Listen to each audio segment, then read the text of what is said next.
Logan, a big game against New York on Saturday for yourself and the team as well, and a similar result here, 1-1 coming back from behind. How good does it feel to get that point here in Dallas against a very desperate team? It feels good to get a point, but I think we could have easily won 3 points today. So we can feel that we left some points on the table today, but also we can be proud that we're taking home a point. You had another monster block late in the game, very similar to the one you had against Joel Lindbergh. I don't know. I mean, if I had my way, I'd never get in that situation. So hopefully I can cut that out and not even be put in that situation again. But if I am, then hopefully I can make the tackle again. And what was the heat and humidity like for you guys? Were you able to handle it? Yeah. I mean, they're playing in the same weather we are. It's definitely a factor. But I mean, it's just another game. It's hot, yeah, but you move on.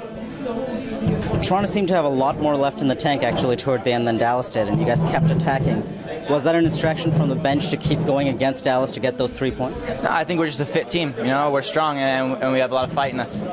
So the 3 points are there for us, and we went for them. It's just unlucky today.